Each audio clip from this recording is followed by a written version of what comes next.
Toto and the Ticket Method. C'était un soir de semaine classique.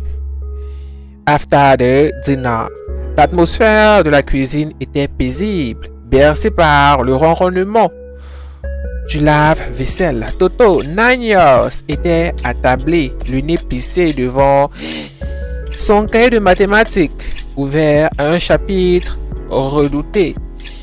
La division. À ses côtés, by his side, his father, patient and brilliant, essayait de guider son fils à travers les méandres d'un problème qui lui paraissait pourtant d'une simplicité infantile. L'énoncé posait la question suivante, illustrée d'un petit dessin de crayon. If you buy 3 pencils et que tu en as pour 8 €, comment fais-tu pour connaître le prix d'un seul crayon? The father of Toto, smiling, prit un ton encourageant. So, my big. Concentrons-nous.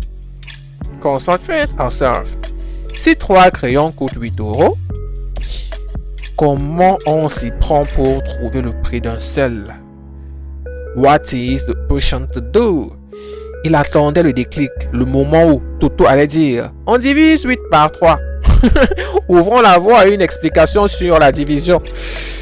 Toto, le sourcil froncé, observa longuement le problème. Il ne regardait pas son père, no, not his father, mais fixait l'espace vide au-dessus de son cahier, comme s'il y visualisait la scène, l'image mentale d'un magasin de papeterie, d'un panier, d'une caisse enregistreuse. Ce format dans son esprit, après un silence pesant de plusieurs secondes. His face s'éclaira soudain d'une expression de profonde évidence. Il avait trouvé la solution, bien plus simple que toutes ces histoires d'opération. Il leva les yeux vers son père, avec le regard limpide de celui qui vient de résoudre un mystère millénaire, et déclara avec une assurance absolue. C'est facile, Fada. Je regarde le ticket de caisse.